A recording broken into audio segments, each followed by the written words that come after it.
pleasant good morning to you. Pleasant good morning, one and all. Welcome to today's episode of Speaking Out, exposing corruption and incompetence. Today is Monday, the 19th day of August in the year 2024. Welcome, one and all. I hope you had a wonderful weekend and that you're looking forward to a productive week. We are here once again to bring you credible, valuable information. And again, I'm encouraged by the number of students that were in the schoolyard when the program was scheduled just after 7 this morning. Welcome, one and all. Welcome. Share the live. Share the live. Let people know that we're on. I know the regulars know that we're on, and the regulars are already here by the hundreds waiting for the information. But share. You have some people who might be lapsing, as we say. So share it and let them know that we're on. We have so much again to tell you this morning.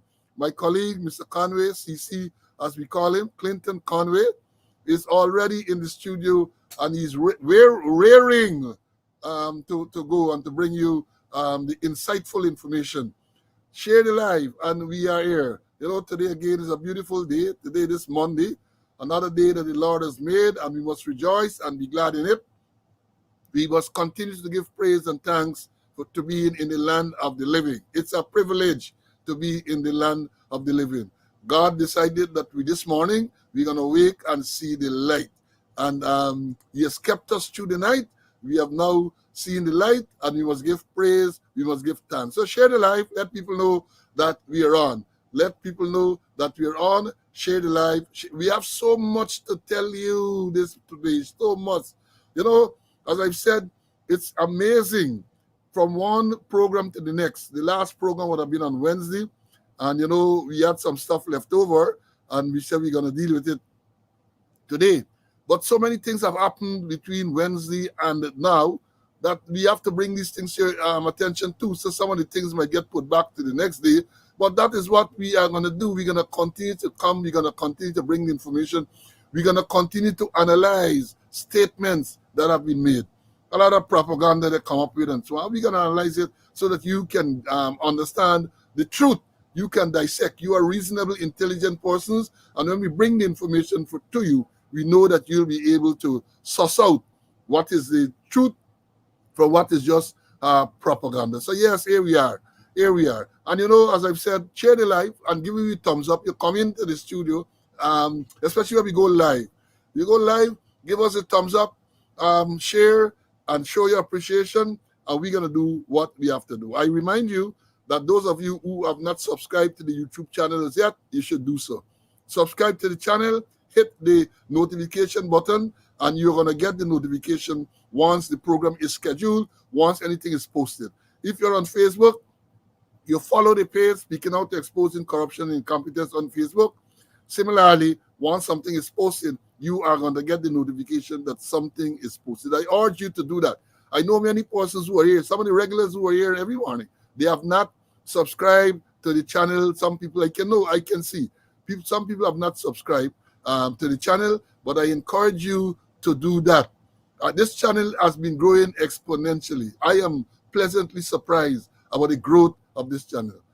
Every day, hundreds and hundreds, once we sign on. Right now, we have hundreds and hundreds of persons on the live. And when the program is finished, those who don't have the opportunity, for whatever reason, to see the live, I can see it on YouTube and Facebook. They go there and they watch the broadcast, because immediately after we finish the live, it is posted. The program is posted on YouTube. It is also there on Facebook for you to see. So yes, my brothers and sisters, share the live. We are here once again. Now, let me do the roll call quickly. There are lots and lots of students in the schoolyard, but I'm going to try to run through the roll call as quickly as possible. Then we're going to do the announcements, and then we're going to go into the meat of the program. And as I said before, you know, people, you can't just jump into this thing like that. We do the roll call, we do all of these things to give people the opportunity to join. It serves as an icebreaker to get you in the mood for learning. And that is what we will continue to do. I scheduled the program just about 7:21 this morning. And immediately it was scheduled. The first persons, two came in at the same time, Bart and Chatty. Bart came in 7:21, Chatty came in at the same time. Then out of the UK, we had Wayne, followed by Peter, and then we had John, Evelyn, Tom Cat. Tom Cat, I know who you are, you know. I know you. I know you. I do my investigation and I can suss out who Tom Cat is. Vibart is here, 1966, former policeman. Cecile, Sean from Schenectady, Joan from New Amsterdam, we think she is. Anthony from Petersall in the East Bank. Sydney, Winston, and Winston is from California. Then we had Lynette from the United Kingdom, followed by Roxanne. Then it was Carlton, my squad mate, 9430. Then Barbara, Evangelina, Marcia. Then we have the original black man, always a present. Original black man is here. Then we have Clarence. Then after Clarence, it was Courtney Saul from New Jersey. Pauline is here. After Pauline, we had Uncle Paul. And then Felicia, Wayne, Rayburn, Old Police, 10079. Simple. I remember him very, very well. George called him my countryman, BV man. Kenneth is here. Kenneth is from Maryland. Trotty, Mark, rather. Mark is here. Derek Mark is here. After Derek Mark is Desiree, and Desiree is from Georgia. Vibart is here, and this is Vibart John. There are other Vibarts on the classroom. Hazel, Kay, Sean is here. Carlisle, Gibbo, 6659. Gibbo is here. Marva. Then it was Eric Williams. That's a familiar name. Princess Earl from Lamar Springs is here. Patricia G, and Patricia is from New Jersey. Then we have Philip, Tessa from Florida, Walterine from New Jersey. Then it was Floyd in the schoolyard, Magnell, Denise, and this is Denise Moore from Florida. Then we have Gary, followed by Randolph, Juna, 12538. Saul, another Saul, Brian is from Brooklyn. Then it was the lady from West Dem, Pamela. Then we have Polly is here, Divian, followed by the secretary. Secretary came on. Then it was Francis Keep from Melanie Namashana. Earl, then Wenda, Stephen, and Stephen says number was 12443. Then it was Sharon from the UK. Carl, I think Carl was 12352, yeah, something like that. Clifton, 9339 is here. Clifton Smith, Pastor. Leon Schwartz, 10025 is in the house. Patricia, this is Patricia Wren. Then Mary from Brooklyn. Raul is here. And then after Raul, it was Aubrey. Aubrey is from Canada. CC Squaddy 1953. I think his number was Rhonda. Then after Rhonda is Lucius from Maryland. Nick Clive is from the UK. Daniel, and Daniel says he's a retired sergeant. He's in the Hills in Linden. Tiffany came in next. Then it was Jean, followed by Morton, Howard. Jakey is here, Gavin. Monica, Neville, Paul from Canada. Maureen, Court, whose number was 14598. Then you have Everett from Texas. Russ Ricardo is in the house.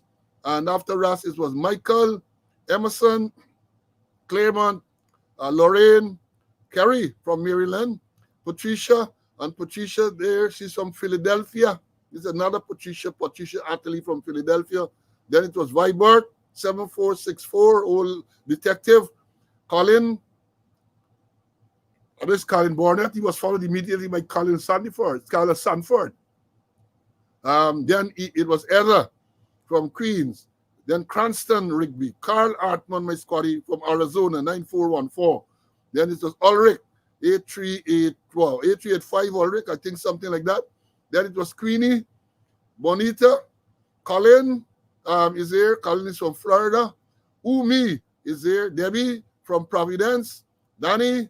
Then we have Cord. I can't recall seeing this person before. Welcome. Winston was next from the UK. Ainsworth, Demar K. We knew him as K. 12505 Mason K. Jacko is here, but this time he is watching from Corriverton on the quarantine coast. Then we have Allison. After Allison is May. Glendon. Glendon is here. Glendon was 0540. Glendon Wilson, you work with me. We work together with the United Nations in Namibia. Then we have David, Siobhan, Mr. G, Doreen, my squaddy, 3349. After that, Inferno Boss. Barlett is here, man from Linden, in the hills in Linden. Orin from the UK. Royston, Dorette, Aileen, Aileen, cricket just done, girl. Today's a rest day or travel day. I'm not sure. Blows, girl, blows. I told you. I told y'all. Lynette, Lyndon, sorry. Lyndon is here. Sandra, Phil is in the house. He's waiting patiently. We all are. BV man, Ezekiah is here. There's another countryman. If he's a BV man, he's another of my countrymen. Carville is here.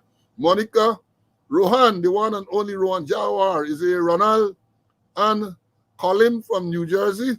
Then it was Rhonda Lane from Denhamstel. Then Terence, Terence, and this is Terence Young, 9795. He's in Canada. Rastaman, Norbert, Gary, Vibert from East Bank, Leslin, Glenda, O'Neill, George, Melissa.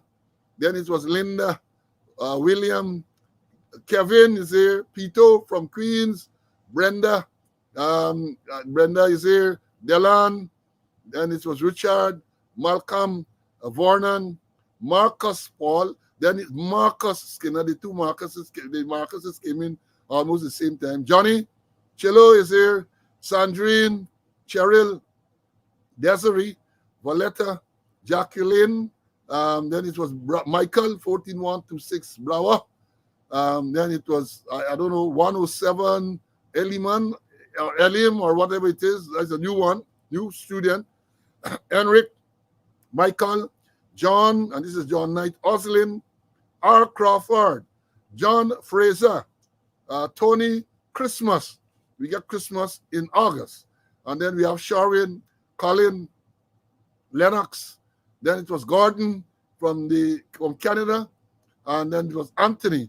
And then when we went live, just at 11 o'clock, always first on the live, Edward Charles Isaacs is there. And then we have Carlton came in. And Elise, well, good to see you on. Elise, Abdun from Essequibo Coast. These are the Facebookers. Karen is here. Marlin, Joan came back. Lennox. And the list goes on and on and on. I tell you, the number of students who are just waiting, and we're going to come, we're going to bring the information to you. We are going to bring the information to you. Again, I say, let's give praise and thanks for being here. And the announcements, let me start. I don't know, we say we normally start with the sad announcements. And the first announcement, that announcement I want to make is the passing of retired Superintendent Clement Hall. Clement Hall was the transport officer for a number of years. His number was 6096. So, he's the old police. He died recently in Georgia, in Atlanta, Georgia. He was 92 years old.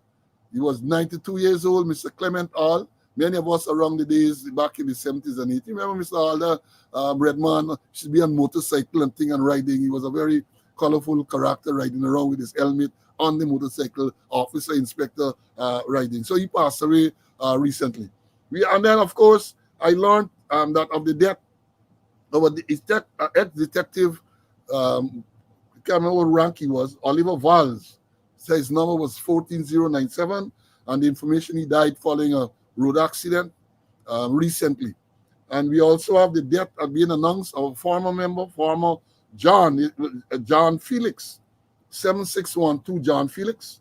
They say you should call him Bagot, and his funeral is tomorrow at Philippi on the quarantine coast. And of course, yesterday, Guyana was shocked by the news of the death of Dave Martin and the Trade Winds Frame. Not a blade of grass. Like the man made that song. That was the anthem some years back in the 80s, I think it was. So Dave Martin passed away yesterday. And I say we all have to go one day, and therefore we have to make preparations for that. I want to express condolences to the relative friends of all those who have passed, and I wish them, I wish not them, that that they rest in peace and they rise in glory.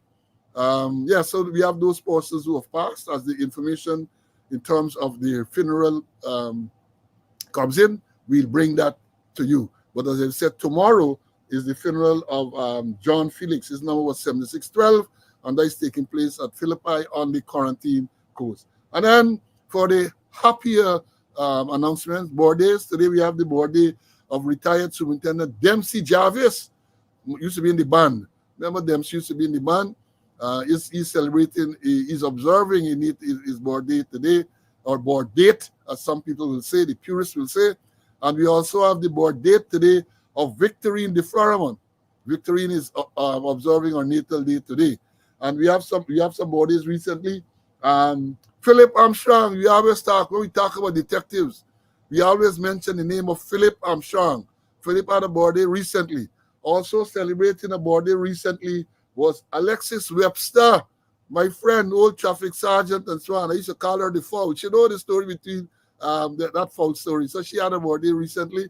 I want to wish you guys, I hope you had a wonderful birthday and that you will live to see many, many, many more. I know normally we don't do advanced birthday greetings, but I can make an exception today again. Because tomorrow, August the 20th, is the birthday of retired woman Superintendent Audrey Small.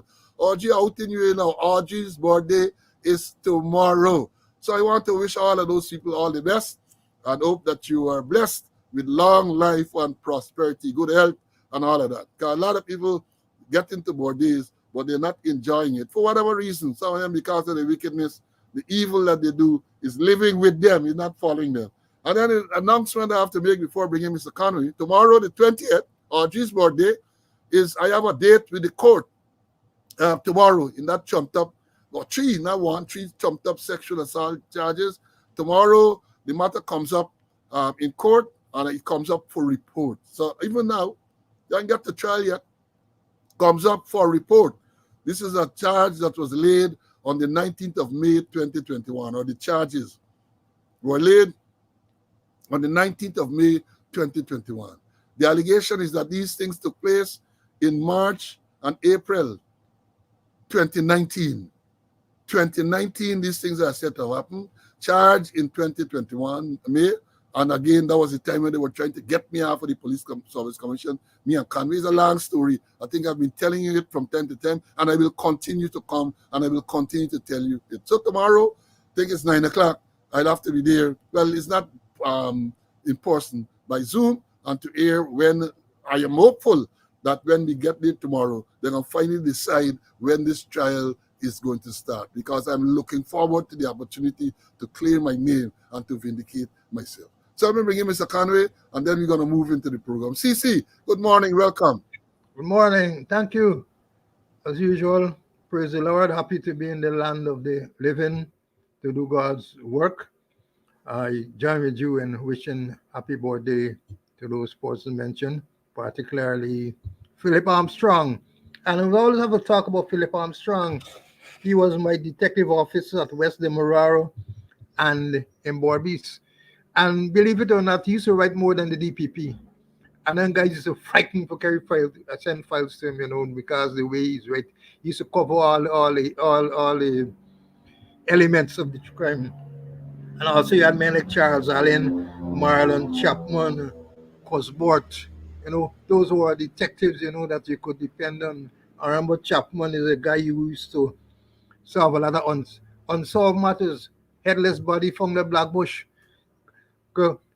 Chapman would find the head and find the persons who committed the murder and them kind of thing. The body just found in a road at Port Morant, and there was Chapman again. He said, "Skipper, don't bother. I gonna solve them. I used to give evidence and get conviction. So we had good detectives then, but now I think we get any good detective. Audrey, tomorrow is your birthday. I'm sure I'm gonna speak to you tomorrow, and continue being as sweet as you are. And also my condolence to Annette for the death of her husband, icon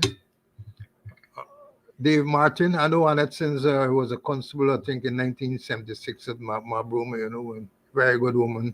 My deepest sympathy to her and the other relatives. All right, so let's get on with it. Let's get on with it. Yeah, let's get it on. Now, one other thing we got to talk about, CC. We had the second test match between West Indies and South Africa. Just recently concluded at Providence Stadium. As I had expected, West Indies lost. It's not that I'm anti-West Indies, but I'm a realistic person.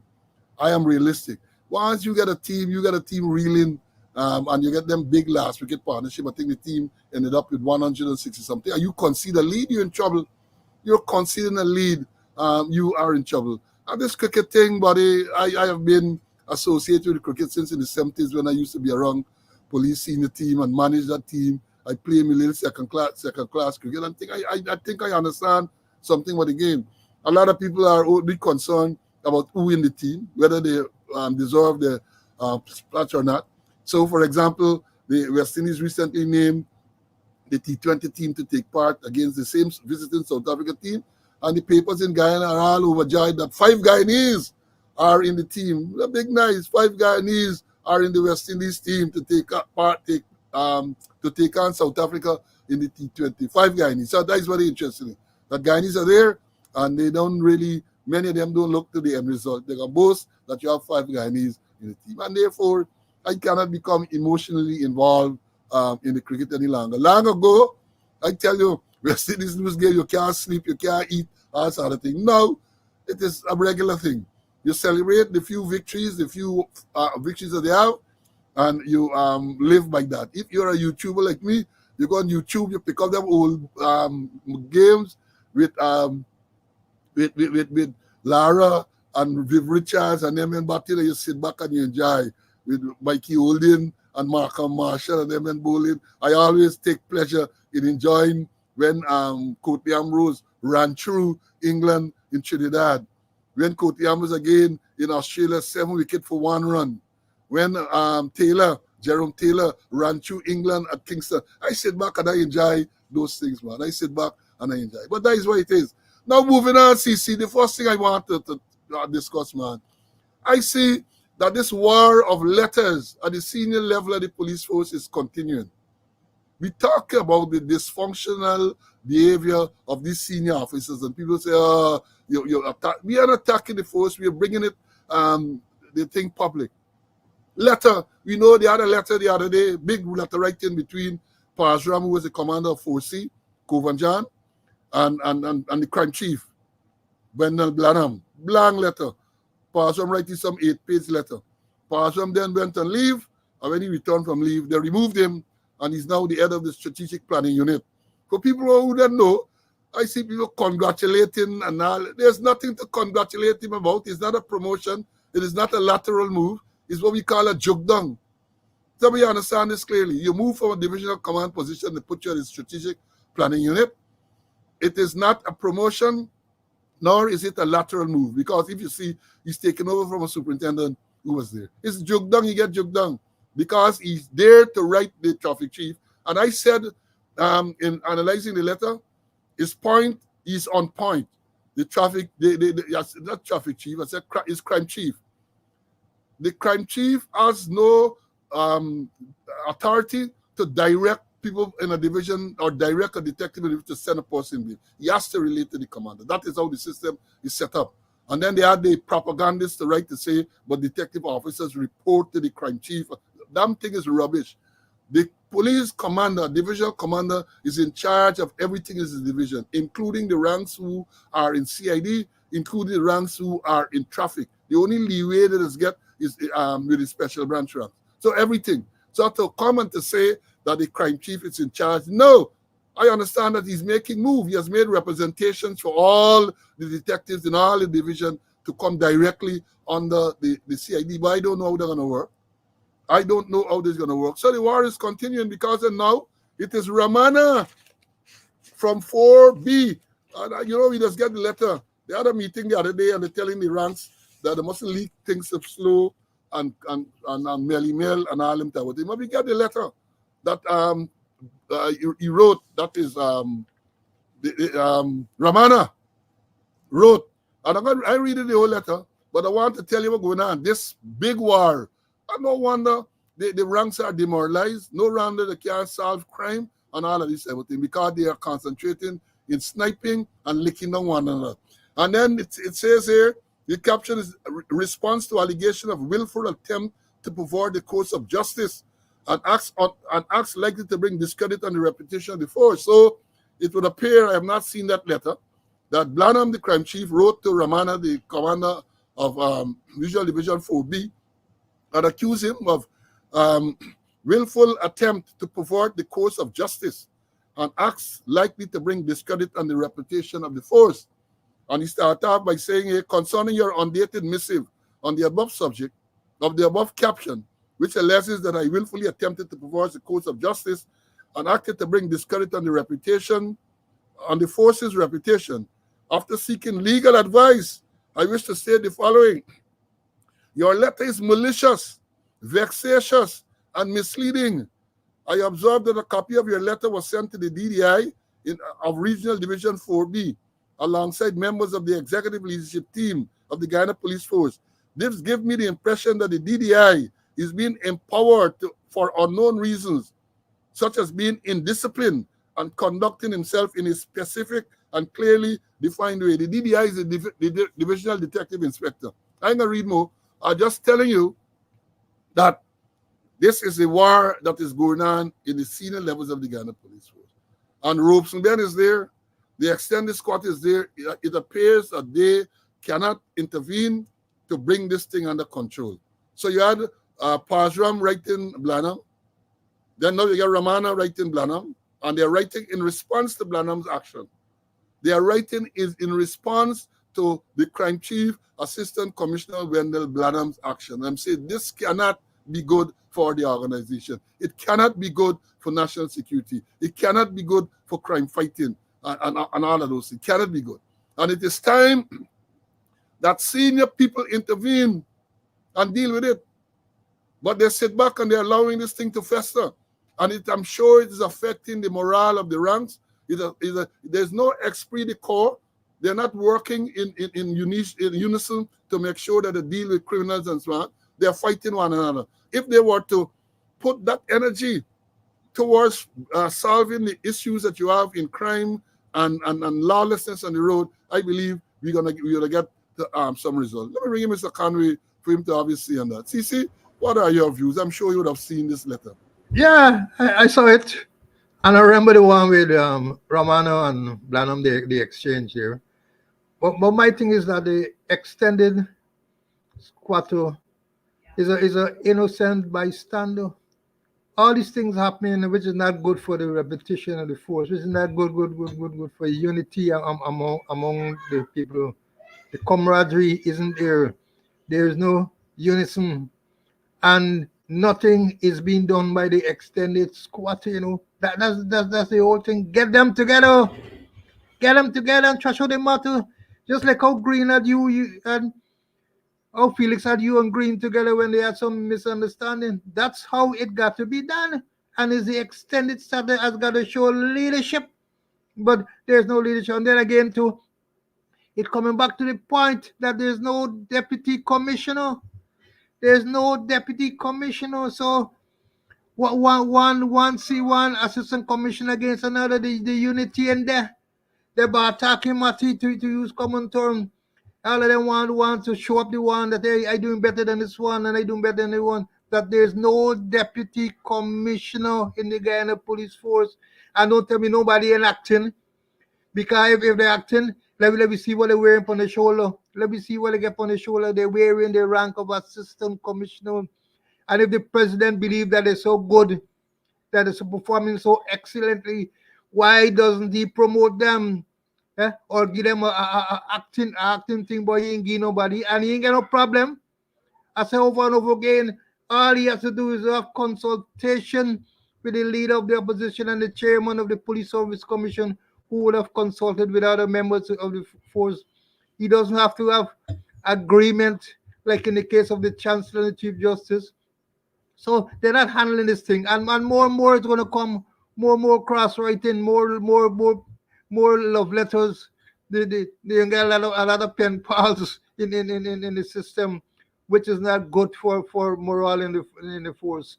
But they're not doing anything, and you got to blame the extended squatter. Yeah, of course, you have to blame them. They got to be able to deal with it. You got to know how to deal. There's how you manage people below you. All of them get big egos. That's the whole thing, big egos. And because of all of this, you get all sorts of corruption taking place. All sorts of corruption. And I know you talk about there not being any acting deputy, which is correct. But I noted now, if you look even in newspaper, Stabrook Hughes and all of those people, when the police corporate propaganda unit issued a statement now, Ikin is no longer acting commissioner. He's commissioner of police. They left out the acting now. Even though he signs as acting, when they refer to him now in the public, they refer to him as commissioner of police. And I had a laugh the other day because when Budram was at operations, they referred to Budram as acting deputy commissioner. And I wrote and I talked about it. Right?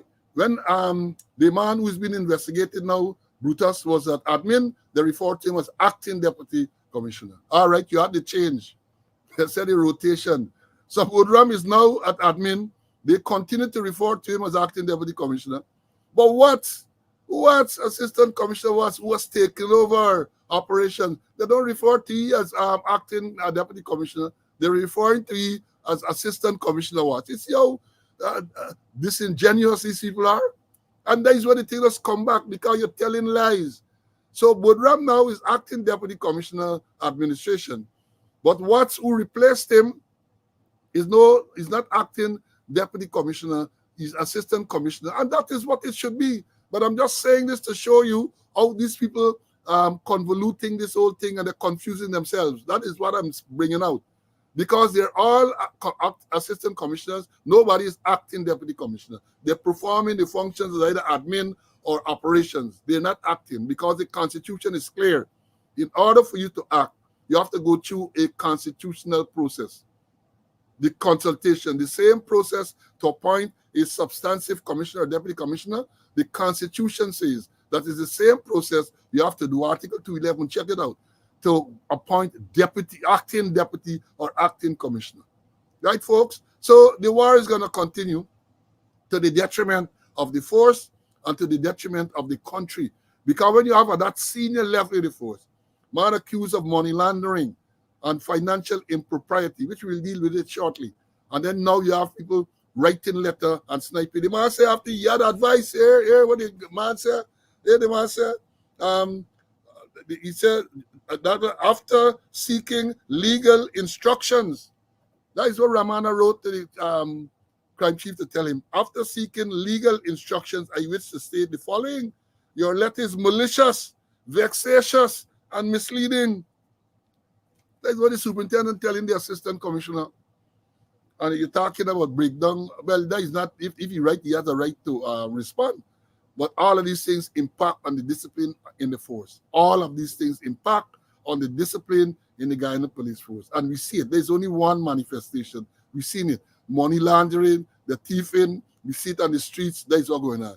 Broke up, the whole thing broke up. And of course, the president is happy because the president has extended the tenure of the commissioner acting indefinitely. So if you do that, obviously you're satisfied with what is going on. And he did say that when he travels abroad, people speak highly of the performance of the Guyana police force. Well, when he travel abroad, he must be when he been to Mars and Venus, or when he been to practice the Michael Jackass moves. That is when they told him that. Because no right-thinking person who sees and knows what is going on in Guyana can give any blanket praise to the police force. Yes, we have policemen who are doing a good job, individual policemen. But overall, when you look at it every day, you look at it, it's something. When you have allegations about money laundering and financial impropriety at that senior level, at that very senior level, and when you have the man who is sitting there as the commissioner covering up crime, what do you expect? What do you expect? Well, let me move on, man. Let me move on. And the next thing I want to talk about, hold on, I'll lose some light here. Next thing I want to talk about is this cleanup exercise. This cleanup exercise. The thing gone to the dogs, the thing gone to the dogs, and the thing is getting worse. So a message was circulated, I think was Friday, what we call all station message. That's what the police call it. A message sent to all the divisions and stations. And here what it says, I'm going to read it to you. It's a 2-paragraph message. It says, the caption is cleanup exercise, cleanup exercise. And when you see mean reference that the cleanup exercise, cleanup exercise. Please be informed that the National Monthly Cleanup Exercise will be held on August the 17th, 2024 at 5 hours at police headquarters. So again, you say this cleanup exercise being held at police headquarters. Badly worded, but that is what you have. This is for all officers, inspectors, subordinate officers, and other ranks, as well as all regional divisions throughout Guyana. Ranks must report by 04:45 hours at the Tactical Service Unit Square for a briefing and check. Personnel must be properly dressed in the men on a mission jersey, and divisions should do the same. Photographs of the exercise must be forwarded through the appropriate medium to force control and the corporate communications unit via their respective personnel in each region. These photographs should also be posted on their Facebook page. Understand what's coming on here, you know? You got a national cleanup campaign. Policemen are ordered to get involved in cleaning the streets, cleaning drain, cleaning seawall, cleaning road. That's what policemen have been reduced to. They are ordered, and then they got to report at 04:45 hours. And more than that, they have to wear the men on a mission uniform. The men on a mission is a political thing. So they're telling them they must wear the men on a mission uniform. And if you didn't believe this is about propaganda and all that, it goes on to say photographs of the exercise must be forwarded through the appropriate medium to force control. Now, force control is the unit at headquarters that controls communications and all of that.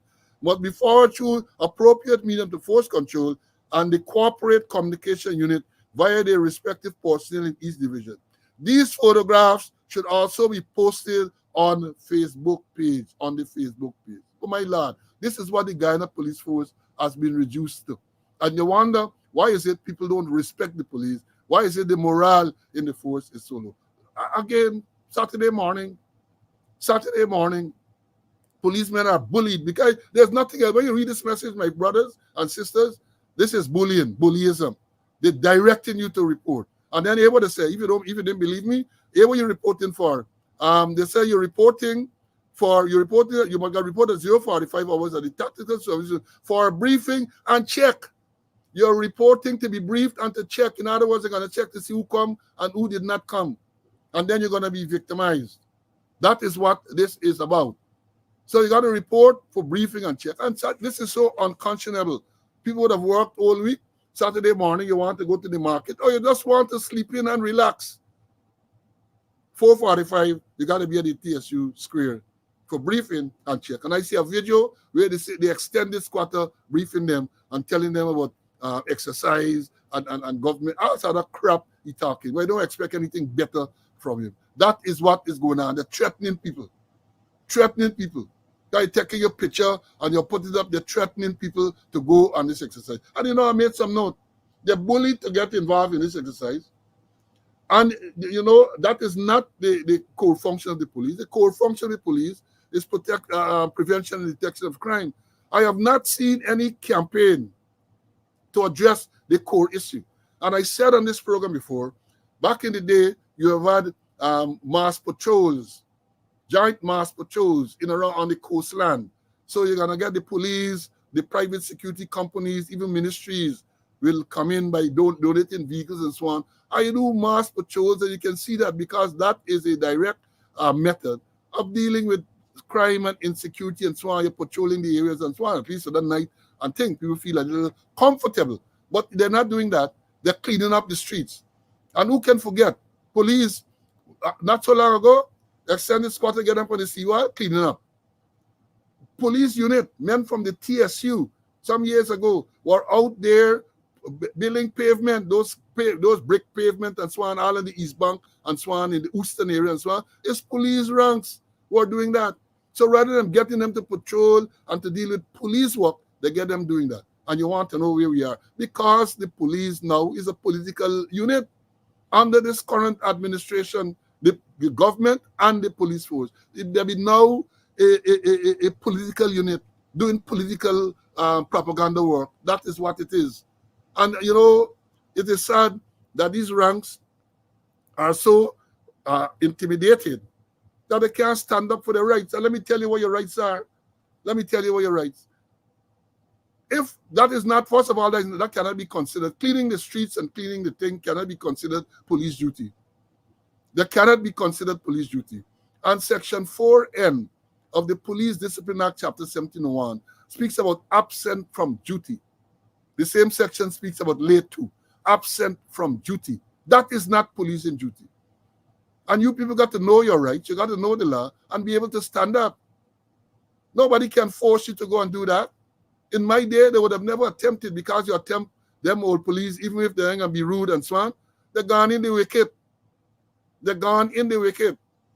You might not know what I mean by that. Or they're going to jam. You might not know what I mean by that. They're going to take sick leave. They are not going to be part of that. You can't get them. They're not going to refuse. They're just quietly gone and they're jammed. Or they're gone in the wicket when you catch a day or two, and that is it. That is the way they would have dealt with that. But you get these people now, they are so docile. So I want to know, they can't represent yourself. How are you going to represent other people? And let me say this too before I begin, Mr. Connery. Let me bring in Mr. Connery.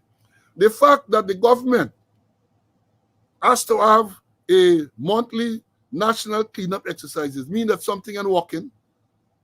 I know they're after the mayor and city council and say, all right, they're not give them the money, and they're saying they're ineffective and they're inefficient. But it's a national campaign. So when you clean up now, you're gone back to square one. So in the next month time, you got to go and clean again. Something is wrong.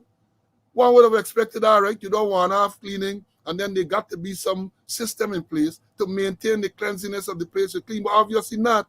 There is no such system. So what happens? You go this month, you clean up, and every month now, you got to go and you got to clean up. You got to clean filth and all these things from the road. That is what the police have become. And, this morning, my good friend Kadaki said that he sees nothing wrong with the police cleaning their immediate environments at the station and so on. That is what he said. And Kadaki, I disagree with you. Police should not be involved in any type of cleaning, whether it's at the station or whether in the environs. Back in the day, I can't remember who was the chairman of the police association then. We have had some outstanding chairman of the police association. I remember Carl Stewart. I remember James Amsterdam, Patrick Baxter. I remember, I'm going to miss out some names and no people can come in. Elwood Brandt. People used to make representations on behalf of the police, strong representations on behalf of the police. And they took up this issue that policemen should not be made to clean backroom and station and compound and all of that. And the government and the administration, the force agreed. And therefore, you employ barrack laborers. You employ barrack laborers to perform that function. And depending on the size of the location, that will determine how many barrack laborers you're going to have. And the work of the barrack laborer is to make sure that they come out there, they clean the toilets, they clean the bathroom, they clean the building, they do everything. That is only work they're getting paid for. So to ask policemen to get to the stage where you expect policemen to do that now, it is wrong. It is wrong.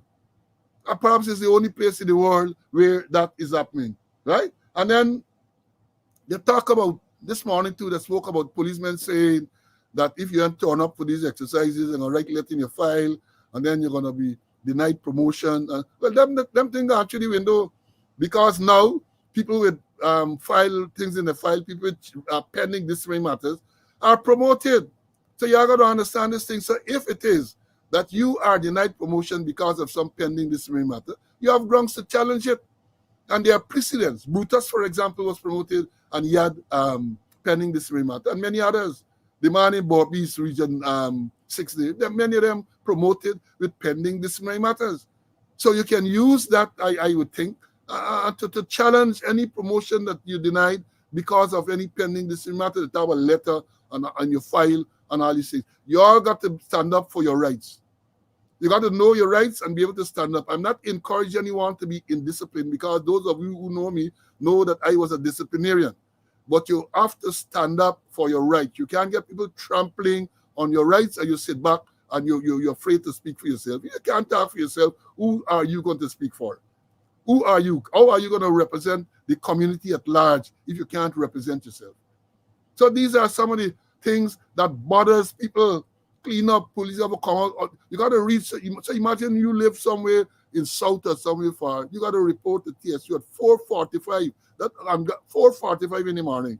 Then even concerned, perhaps if you get your own transportation, you got to catch minibus, you got to call taxi. They're concerned about that. But you have to report at 4:45 at the TSU square to be briefed and to be checked. Now, you got to clean up. What they got to brief you about? They got to tell you how you must hold a spade, how you must carry a pitchfork. That's what the briefing about. It's just all politics. It's all politics. And the ex-squatter squatter stands there and he spews a lot of balderdash. A lot of balderdash. And then here the ranks is like, yes, sir. Weak set of people. Weak people. I don't expect that the junior ranks to be disrespectful. Let me understand again. I say, I'm not promoting indiscipline or disrespect, but you have your rights, and you got to be able to stand up for your rights. Let me begin, Mr. Conway, to address this issue. CC, I know this is a very vexing issue, and I know you're caught up by what you saw. Let me hear your views, man. Yeah, man. When they reduce police, to becoming garbage collectors, that was it. Garbage collectors is the police force has gone to.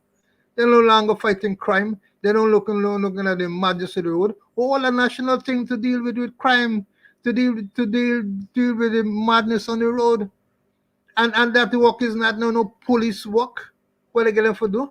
There's for the city council or the town councils or the regional or the RDCs or the NDCs or them 10 days workers what they employ, It's I can't find words to describe it.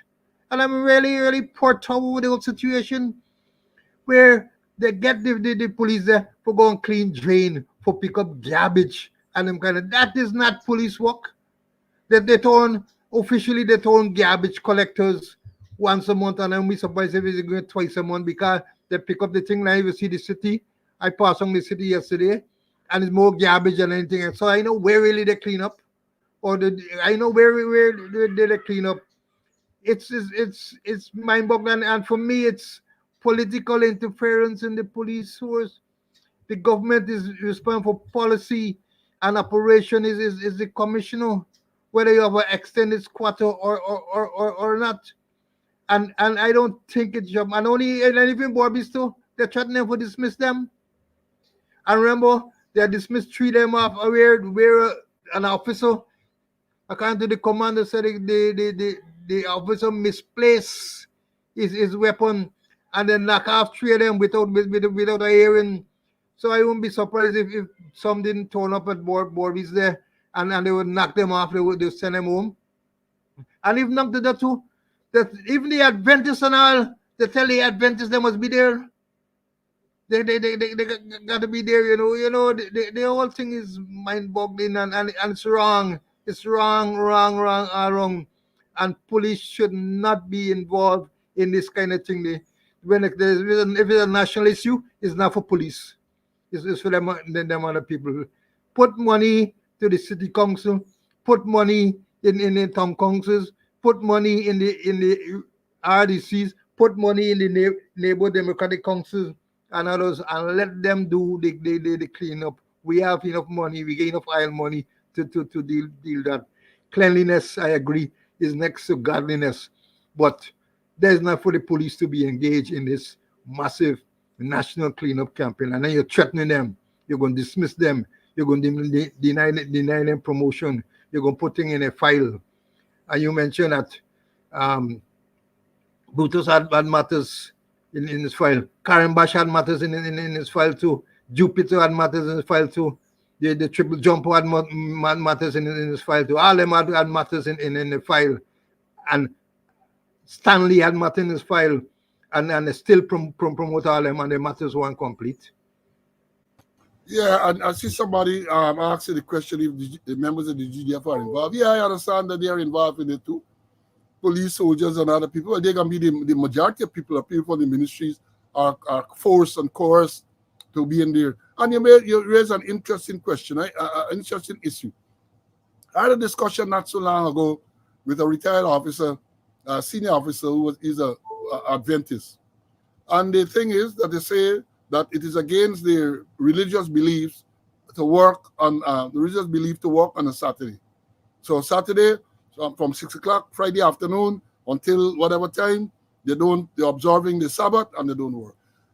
But with this cleanup thing, I am sure many of them who would tell you they can't do regular work because it's against their religion, they are so intimidated that they would have turned up there to say that they're cleaning. They forget about religion for that time because they're instructed to do so.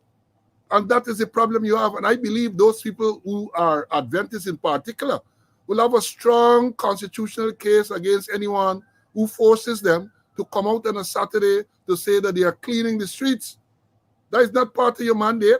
You didn't sign off to clean the streets. When I took the government to court back in 2023, I told them plain, I didn't sign off for got to know financial intelligence unit. I signed up to be a police officer.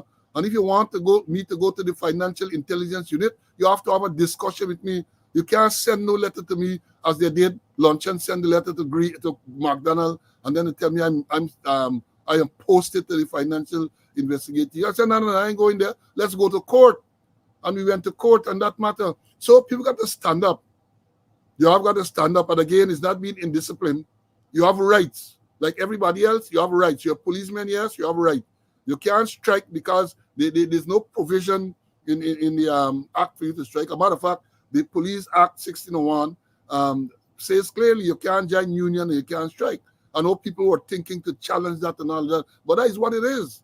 That is what it is. As I said earlier, back in the day, you had a vibrant police association that represented the interests of ransom inspector down. But now what you find? The people who go there as a police association, they are self-serving.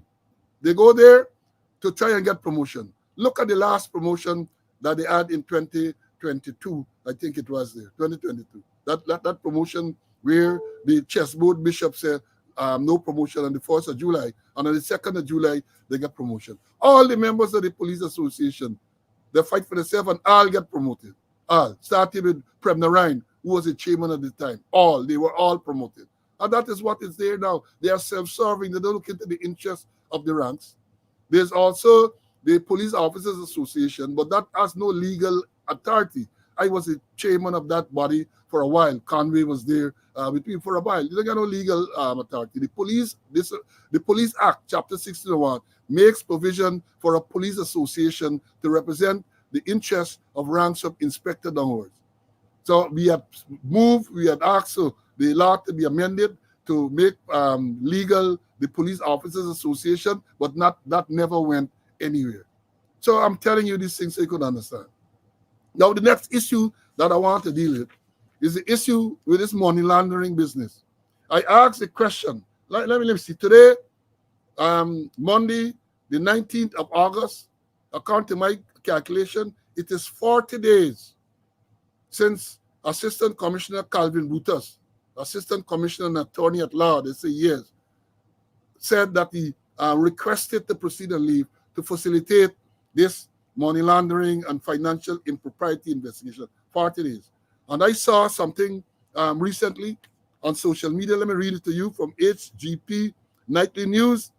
And it says, as the wide-ranging probe by the Guyana Police Force's Special Organized Crime Unit into alleged corruption and financial improprieties continues, a senior police officer has declined an invitation by the Special Organized Crime Unit to be questioned in relation to his alleged role in the crime. Sources familiar with the investigation have related that the officer under investigation told Soku Ranks via telephone that a specific clause in the Police Discipline Act prevents them from questioning him. He then hung up the phone. Now, let me tell you all some story here. Let me analyze this, right? Remember, we start off very early by saying Soku does not have the competence to investigate an allegation of financial impropriety and money laundering against Calvin Brutus. The article didn't mention him, but I mentioned his name because it is there that they are investigating Calvin Brutus, Assistant Commissioner, who was there at the admin. He is being investigated. And these people saying here that they invited him. He had an invitation by the Special Organized Crime Unit, and he declined the investigation. Let me say this. He is within his right to decline any investigation to go to the police place. Let me understand it. They invite you. It's an invitation. And therefore, you can say, no, no, we are not accepting the invitation. I'm not coming. He is within his rights to do so. But what should be the action thereafter? That is the question. The man decide that he's not coming. Then you are investigating a crime. And therefore, the next step should be for you to find wherever he is and arrest him. The next step is for you to find wherever he is, arrest him, put the allegation to him, caution him, and have him in custody for some time, and then you're going to consider bail. But it would appear that once the man declined the invitation to report to Soku or wherever, they just leave it at that. I'm not aware that anything has been done. And can you imagine 40 days or so going? It would appear that this man has not, the allegation has not been put to this man as yet. 40 days. The allegation of money laundering and financial impropriety has not been put to Brutus. That is what I am surmising. Because they said that they invited him to go there and he refused the thing. So yeah, so you got to know, you have to arrest him. Because you have grounds, you're investigating a crime. You arrest him, you caution him, tell him of his rights to refuse to make any written or oral statement. There, he's in custody, and a decision can be made as to whether he's going to be put on bail, what type of surety is to be lodged, and so on, while he is on bail, or while he's on bail. But they don't do that. And then the next thing, if you can't find where he is, you put out a wanted bulletin, as they have done in the past. They put out wanted bulletin for the former head of Soku, Sidney James. They wanted him for something, and apparently, I don't know if they didn't, if they make attempts to get him or what, but they had a wanted bulletin in the media for the former head of the Special Organized Crime Unit, Special Assistant Commissioner Sidney James, that did that. So what happened to Brutus? Special treatment? This man refused to come. Yeah, as I said, he has a right to do so. But what are you doing? What are you doing in furtherance of this investigation? And again, we have been saying over and over, Soku does not have the competence to investigate this financial impropriety and money laundering. They don't have. And this is more evidence. Because 40 days, and the allegation has not been put to him.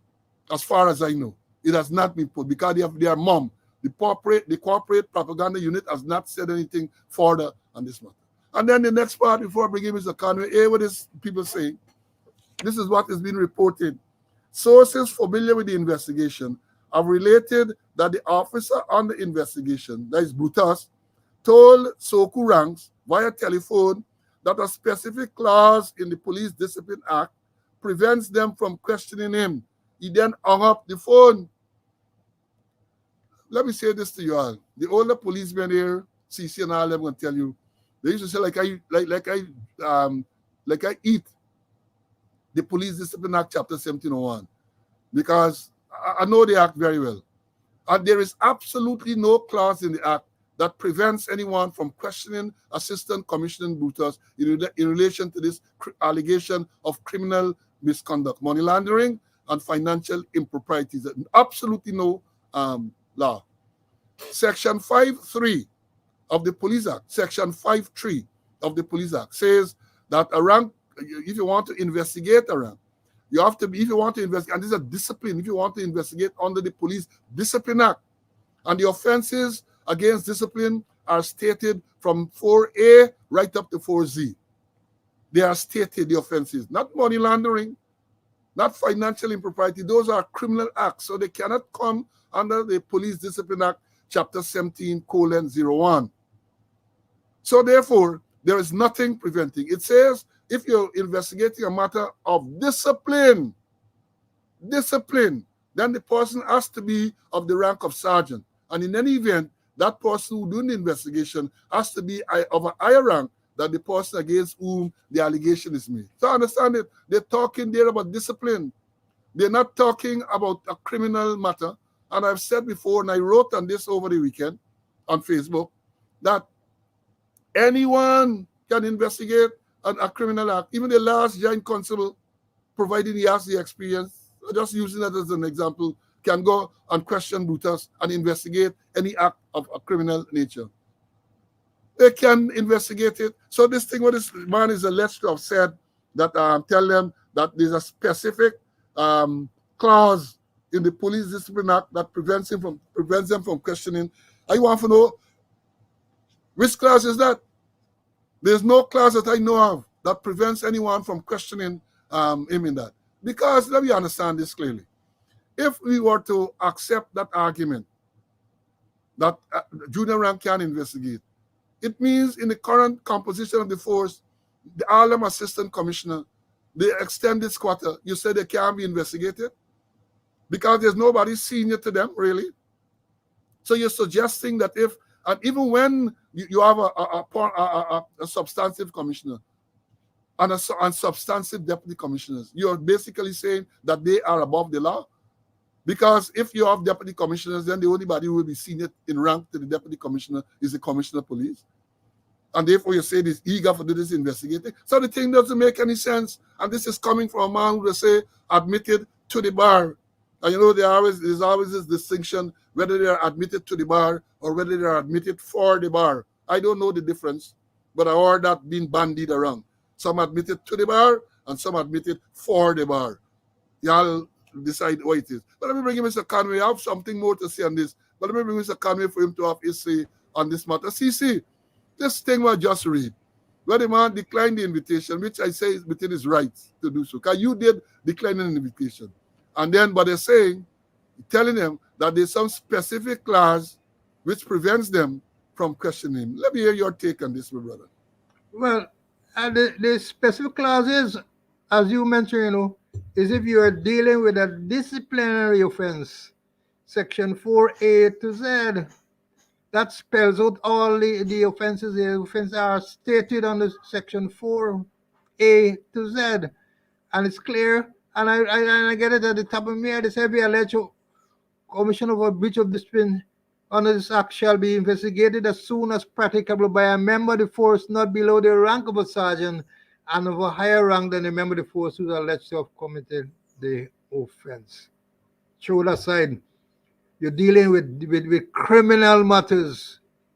You're dealing with money laundering. You're dealing with financial irregularities at the police quartermaster store, at the police mess, breakdown, TSU, the college, the SC mess. You're dealing with financial irregularities that involve ranks from the interior, Region 1, Region 7, Region 8, and Region 9, where they're detailed to provide bogus accounts and say the money gain to the police welfare fund. You're dealing with the welfare fund too. You're dealing with hundreds of $millions involving the police quartermaster, including the police finance. You're dealing with those are criminal offenses. And also it should be spread to deal with gun license, issuing of a firearm license. And also it should be spread to deal with the missing firearms that were alleged station. All them things that you got to deal with. So the nonsense what Bruto's saying, partly within your rights if they're dealing with display, or perhaps if they deal with display. But as long as you're treating it criminally, it not get ranks. You not get ranks not there wrong there. As you mentioned, a constable or large constable could investigate. And they talk about invite. Perhaps they in this Darren Lal syndrome. Remember they had invited Darren Lal to Coven John police station, allegation of rape and other sexual offenses made against him. They invited him. They know he live in, and they invited him. And since he reached there, according to Pastor Ram, the squatter call and say he sent him on bail. You know? And just like me, they invited me to Suku in relation to display, in relation to what they say, fraud, conspiracy to defraud. So I say, tell me, you're going to tell me in details what is it you are investigating. And they couldn't tell me. And Special Deputy Superintendent Harvey said, there's what Karambasa must invite you. I said, I turned it down. And he said, well, Karambasa, if you turn down, he must arrest you. And they arrested me. So all they got to do is to arrest Brutus, arrest him, tell him about the allegations made against him, arrest him and carry him to the station or carry him to Suku, wherever you want thing. He got to be arrested, and they know where he live in. And they know if they can't find it, they know his vehicle number. I think he driving a red X-Trail. I can't remember the number. They know the number. I think he got it written down somewhere. They could find Brutus if they want to, and arrest him. Or if you not find him, put out a wanted bulletin for him. They put up Suku already put up wanted bulletin for people who were in contact with them, or my husband and wife. They put up wanted bulletin for them, and the people said they were in constant contact with the Suku. I wonder what made the matter, and they turned up the next day, and perhaps that was the end of the matter. And on many occasions, Suku would put up wanted bulletin for people who they know, people who they were in contact with. So for me, Brutus should be contacted and arrested. Caution, and let the investigation proceed. But Suku can't do that. They don't have the competence, they don't have the professionalism to do it. That they call him on phone, you get all right for hang up on them, man. Yeah, they call him on phone, they treat him with all sort of kid gloves and all sort of thing. A man who's alleged to be involved in all sort of criminal activities. And they come after people like me and you could say that, well, $10,056,000 we assisted in revising the standing order of the police force. And he was part of that. He was part of this coming after us. Right? Yeah, because remember he challenged he went to court in 2020 to challenge the promotion that was not made. He challenged in a promotion that was not made. And the Chief Justice in a ruling on the 28th of June, 2021, she said she found him to be self-serving. And well, they kept him there. And the man decided now he establishing company last year, June. His wife establishing company for supply items to the police force. If that is not that was not only a conflict of interest, we went beyond that. Because as you can see, hundreds and hundreds of bales of toilet paper and so on, the company supplying to the police. All them small men are the small people who had a little hustle, supplying a little chicken, little fish, and all these things to the police messes and the police consumers co-op in Rapshidi and so on. Cut out all of that. He and his wife and his mother-in-law were the only suppliers, hundreds of millions of dollars.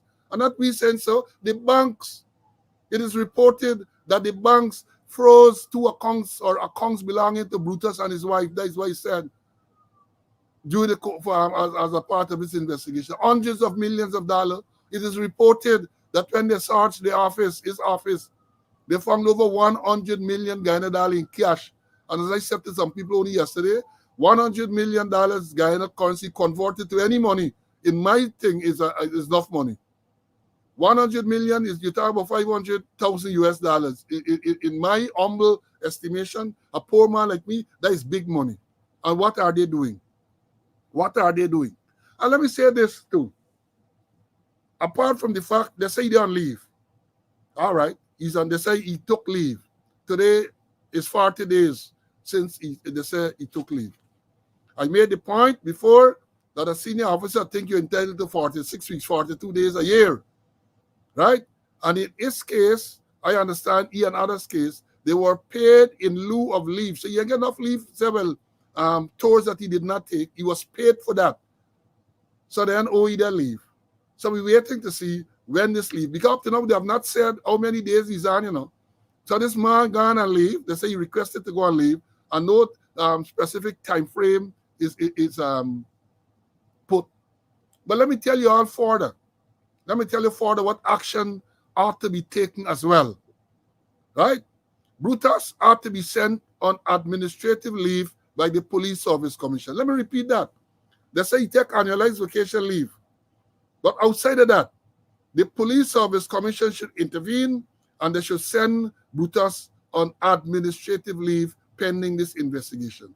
And if they want to know where the authority for that is, go and check the ruling of Justice Corbin in the Moti Duki case. I think that was in 2018 or sometime around then. Check. I like doing research, you know. Moti Duki was an officer in the police force, right? He was caught in December 2017 on the quarantine. He was in charge, at the time he was in charge of the SWAT team in Georgetown. And he was caught in the quarantine in a minibus, and the minibus had a large quantity of smuggled Johnny Walker whiskey. Johnny Walker whiskey, I think it was on the 30th of December 2017. And he told them that this is whiskey was taken for the police officers' mess ball. You know, police officer used to get a ball on Ole's night, December 31st. He said, well, he's lying. They investigated and found that he had been lying. He's smuggling this whiskey. So what happened? At the time, there was no police service commission. And a decision was taken by the people at Ministry of Home Affairs and David Ramnarayan, who was carrying out the functions of commissioner, to send Duki on administrative leave pending this investigation. Moti Duki moved to the court. And the matter, then they say he wants, in the court, he wants the court to quash the decision to send him on special leave on the grounds that the said decision was unconstitutional, capricious, whimsical, irrational, based upon irrelevant and extraneous considerations, contrary to the rules of natural justice, unreasonable, unlawful, null and void, and of no effect. That is in his pleadings. That is what he said to the court. And the court ruled in his favor to say that Ramnarayan, the man who was carrying out the functions of the Commissioner of Police, had no authority to send Moti Duki on administrative leave, as they call it, right? So they have no authority. And they said that that authority lies with the Police Service Commission. The court. Read the, let me invite the chessboard bishop on them. Justice Corbyn's ruling in the Moti Duki case. She said if a person has to be sent on administrative leave, a person holds the rank of inspector and above in the Guyana Police Force, inspector to assistant commissioner. The Police Service Commission is the constitutional body with the authority to do so. So you have a Police Service Commission now. So using that ruling, they can send Brutus on administrative leave pending the outcome of this matter. And here, if they want further advice, let them go to Carmichael Street, to Anil Nandlal, the Attorney General, because he was Duki's lawyer. Anil Nandlal, SC, MP, was Duki's lawyer in this case, where Justice Corbyn ruled that only the Police Service Commission can send Duki or any officer, inspector, from inspector to assistant commissioner on administrative leave. So it is there. It's not me making this up, you know. I do my research because I remember, and if you read forward, you will see, as I said, when this incident took place in December of 2017, there was no Police Service Commission. And therefore, they tried to get you away. They wanted to, and rightly so. A man having all of those investigations, that's a serious, serious matter. Should not continue to serve in the force. It should be made to go and leave. But the commission that has the constitutional responsibility to do so was not enforced. So they tried to use a public service rule, a section of the public service rule, to send him on leave while this investigation was going on. Nandlal, he retained Nandlal. He retained Nandlal. And Nandlal challenged that in court and was successful in that Justice Corbyn said only the Police Service Commission can do that. Only. And he had to be reinstated. He was reinstated, sent to workforce controller someplace there, and then he was charged departmentally. Because when the matter got before the DPP and them, and they said departmental charge, he was charged departmentally. He had a trial. He was found guilty, and he was dismissed from the force. Let me repeat that. He had to be reinstated. So when he committed this act, or when he's alleged to have committed this act, he was in charge of the SWAT team. They sent him on leave. He fight the case. The judge said they don't have authority to send him on leave, so they brought him back, and he was sent to force control to work. Right? And then what happened? File done, investigation done. I remember the matter very well because when the matter was concluded, I was the chairman of the Police Service Commission, so I saw all the documents. It came there. It was recommended he be charged departmentally with several offenses. I think he got off for one of the departmental offenses, if I remember correctly. And he was convicted on the others, and a decision was taken to have him dismissed. And he was dismissed. So again, I say to you, in the Brutus case, the precedent is there. All the rules are how you can send him on administrative leave pending the outcome of this serious allegation. It is there. It is to them for you for make use of it. Let me bring in Mr. Conway to have his say on this matter. See, you are aware of the Duki matter as well. Let me hear what you got to say. Sure, man. If I said anything wrong, please correct me. No, you're quite correct. The only thing I saw you're talking about Anil Nandal, and you said SC. You pause a bit and you say MP. Perhaps you were looking for a vowel to go there. Anyway, let me move on. But he was a lawyer, and he was the person who successfully fought the case. And it's clear that the Police Service Commission has the authority, the sole authority in terms of sending persons on administrative leave. And they have a Police Service Commission headed by a bishop, as I say. So maybe they need to deal with it. But then we need to know exactly what leave is Brutus on. What leave is he on? Is he on annualized vacation leave? Is he on what kind of leave he's on? We need to know. There shouldn't be any secret there, so that the investigation can continue. So you're correct that Justice Corbyn, and I also have a copy of it, said that only the Police Service Commission can send persons on that kind of leave. Yeah, now moving on, let me move on. And there's an issue, very topical, that I want us to address now. And that is what I refer to as the abuse of the cybercrime laws. The abuse of the cybercrime laws. Guyana has this cybercrime laws where if you call a man a crapo or a change crapo, as Shara Duncan did refer to a man as a change crapo, that became a cybercrime. No longer, back in the day, we know in the police, you call a man a name other than his own. You were charged under the Summary Jurisdiction Act, Chapter 802, for provoking a breach of the peace. That is what the charge was. But now, they get this cybercrime act.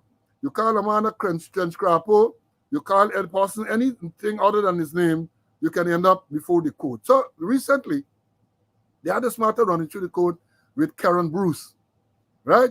Karen Bruce, last week, they say he was convicted for cybercrime. And the headline says here yesterday in Village Voice, I'm inviting you to read it. I'm going to read it and we're going to analyze. But the headline says, photographer Karen Bruce, or Kiran, however it is pronounced, convicted of cybercrime in politically charged case. That's yesterday, the 18th. And let me read it to you. It is an article by Mark Da Costa.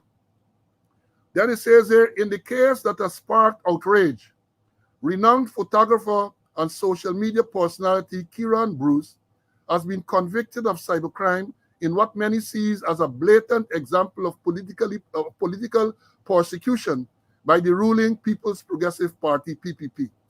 The conviction has raised serious concerns about the erosion of free speech and the increasing politicization of the judiciary under the PPP's regime. Cybercrime, broadly defined, involves illegal activities carried out using computer network, or other digital devices. These crimes can range from hacking and identity theft to online harassment and defamation. Governments worldwide have introduced laws to combat these threats, but in some cases, these laws have been weaponized for political gains.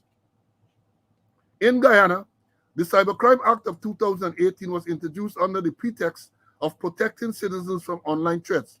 However, the law's vague and expansive definition have drawn sharp criticism, with many arguing that it has become a tool for the PPP to silence its critics. The act covers a wide range of offenses, but its broad language allows for potentially abusive interpretation particularly against those who dare to challenge the ruling party.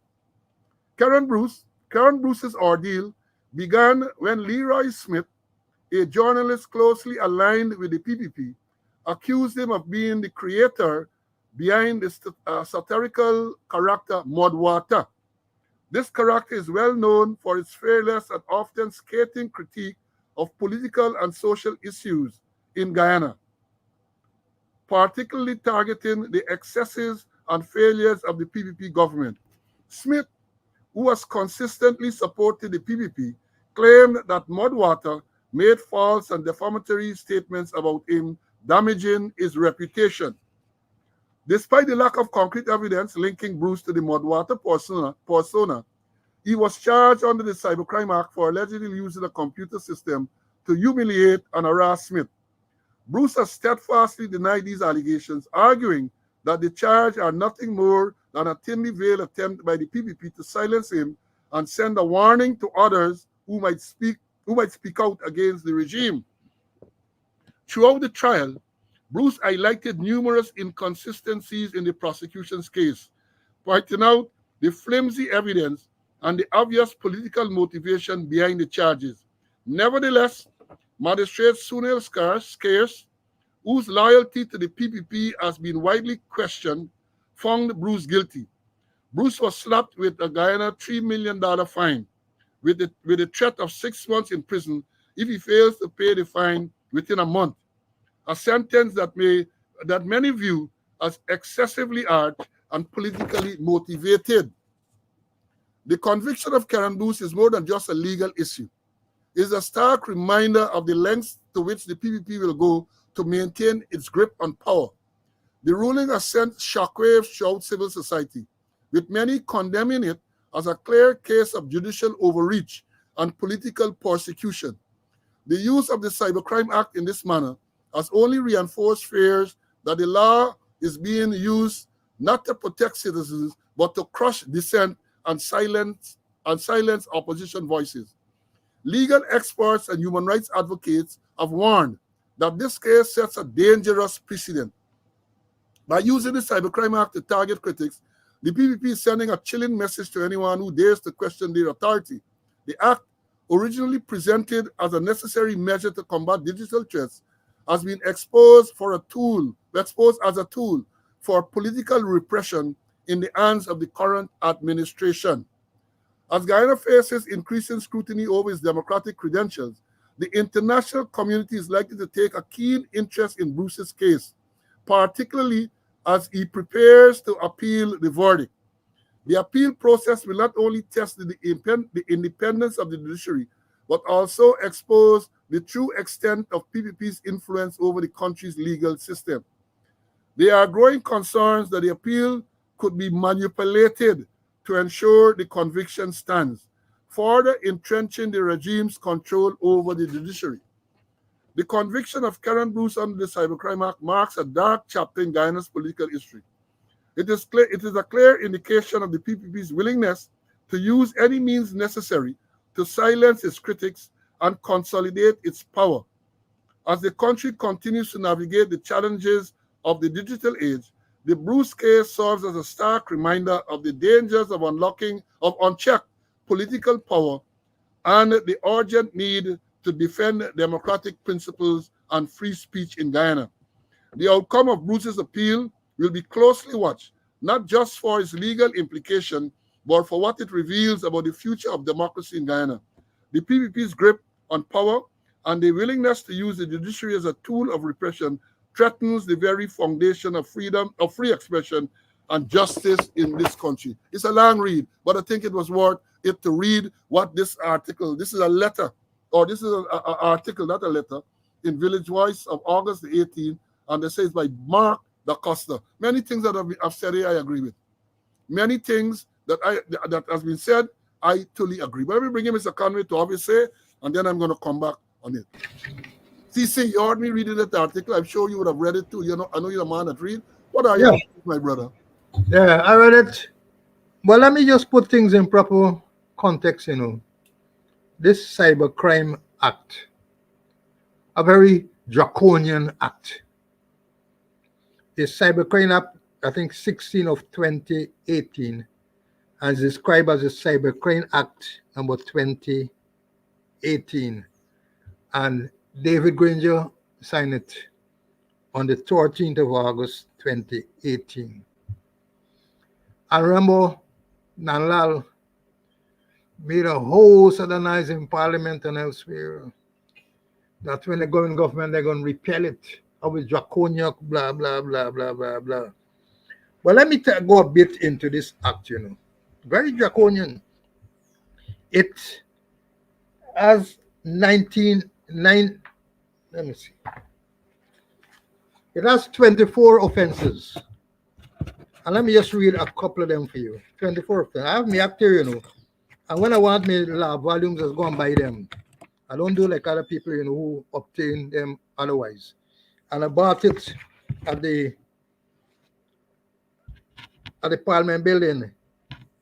And that time it was $1,365. So I'm saying people go to the Parliament building and buy it. The staff there are very courteous, And if you can get it there, go to the Attorney General Chamber.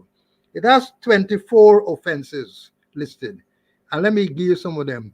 Illegal access to computer system, illegal interpretation, illegal acquisition of data, illegal system interference, publication or transmission of image of private area of a person, child pornography. 19, I think this is another one, which one the child using a computer system to coerce, harass, intimidate, humiliate, etc. a person. Go with it. Using a computer system to coerce, harass, intimidate, humiliate, etc. a person.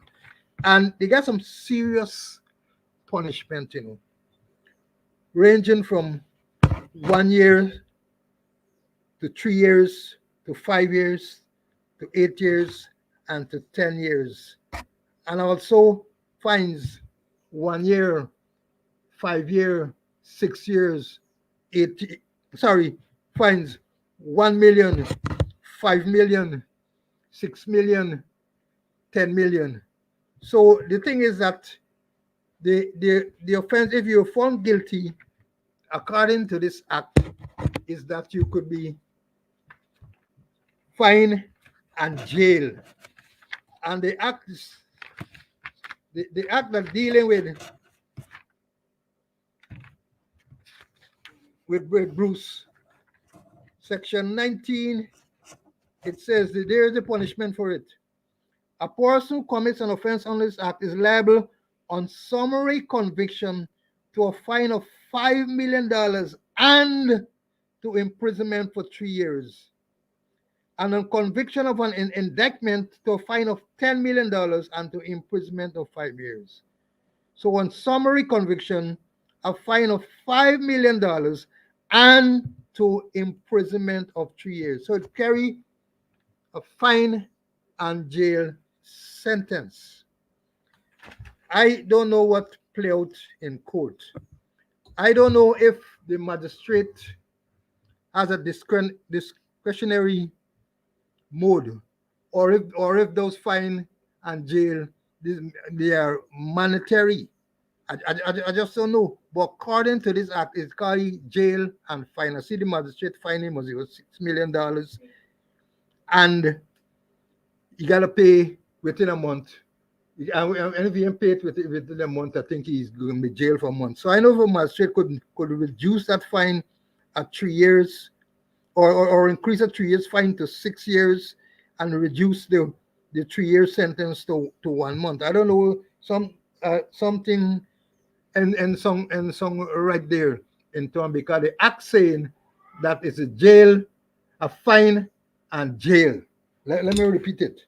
According to the act, it says a person who commits an offense under this act is liable on summary conviction to a fine of $5 million and to imprisonment for 3 years.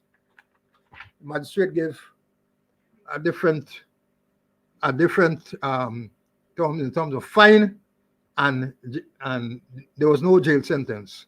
All this acts called fine and jail sentence. And this act is really, they're using it really to silence people. To silence people, they're weaponizing this act because of the severity of the punishment. They want to silence people who will talk against the government. And we have many cases where persons were charged on this act for flimsy offenses. I don't know what played out at the trial. I wasn't there, and I don't know what evidence was led. Did they have digital forensic evidence? Did they get any export there? You testify, or how the export was classified as an export? Did they have direct evidence? Did they have circumstantial evidence? Did they have hearsay evidence? Whether you had hearsay evidence? And I know in prosecuting, I don't know what went on in the prosecuting, but I don't know if this was presented. Facts in issue, facts relevant to the facts in issue, facts was introduced and explained. I don't know what really play out at the trial, but the magistrate found him guilty. I don't know what evidence was led to show that, hey, to identify him as Moluwato. But the whole thing, there are many questions to be answered. And I'm saying that this Cybercrime Act is an act, a draconian act, serious fines and punishment to be imposed if you're found guilty. And I'm not certain whether it is mandatory or whether the magistrate could use his or her discretion in terms of reducing it. I know some laws saying not less than this amount or not more than this amount. There's about this act talking directly about fines and jail sentence. And what they could do, there's a summary justice and offense act, Paul. You mentioned it, that we used to use as Constitution section, chapter 802, section 141. And just allow me a bit. Let me read some of the offenses that are in the Cybercrime Act and that are in the Summary Justice Offense Act. Here it will say, everyone who makes use of any threatening, abusive, insulting, or obscene language, gesture, or behavior, or say or sings any insulting or offensive song or ballad with intent to provoke anyone else to commit a breach of the peace, or whereby a breach of the peace may be occasioned. B, makes use of any abusive, insulting, obscene, or profane language, or says or sing any insulting or offensive song or ballad to the annoyance of any person in any place. Or C, sends or delivers to any person any obscene writing, print, engraving, picture, or other representation. Or D, calls a person by name other than his own with the intent to insult or annoy him. And E, with it intent to insult or annoy any person, knowingly publishes or causes to be published in any newspaper any false notice or advertisement of any birth, marriage, or death. Or F, commits any breach of the peace not deserving of a more serious punishment, shall be liable to a fine of not less than $10,000, nor more than $20,000, or to imprisonment for 6 months. This has discretion, but the Cybercrime Act is so draconian that it doesn't have, that it calls for fine, and it fines the smallest amount of fine there is $1 million. It ranges from $1 million to $10 million, and from jail you can go to up to 10 years. From 3 years you could go up to 10 years in jail. So it's fine and jail. I don't know what was the intention of the crafters of this law. I don't think they had intended or that contemplated that the government will use this law to silence persons' freedom of speech. So I understand there's an appeal pending, and it will be very interesting to see what the appeal what will come out of the appeal. But I'm saying that instead of going to the Cybercrime Act, use Chapter 8, 802, Section 141A, all the offenses there, use them and use them to deal with offenders. But perhaps they want to deal with high-tech matters, so they drafted the Cybercrime Act and they're using it, they're weaponizing it. That as long as you talk against the government, they weaponize it. We have many, many cases where they charge persons under the Cybercrime Act when you could use the summary jurisdiction offenses Act Chapter 802. Well, a clear case, the act is no doubt being weaponized. And remember, you get a compromised police force that will do whatever they are told to do. And they get the DPP's chambers. Don't forget, you can't exclude the DPP's chambers because this is a criminal matter. And it would have gone through, if it did not go through the DPP's chamber, the DPP has a constitutional authority to intervene at any time, but they don't do that. And somebody said here that it was, let me see if I can get the thing. I don't want to misquote. They say it was the responsibility. I said it was Bruce's attorney's obligation to produce expert witnesses on behalf of his client. That is not how the system works. When you are charged, you don't have to prove anything. You are charged. The prosecution, the responsibility is on the prosecution to prove the case. Let's understand this clearly. Once you're charged with any offense, including the most serious offense, murder, treason, whatever it is, you, the accused person, or the defendant, if it's a summary matter, you don't have to prove nothing. The prosecution is the one who have to prove all the elements of the charge. They got to prove it. And if they fail to prove the elements of the charge, then the matter should be dismissed. You don't have to say or do anything. You can go there and play dumb and stand up and then say nothing. You don't have to prove anything. So let me get that straight. Now, the next thing that people are saying is that it was a coalition government that brought this act into, brought this legislation into being. And that is so.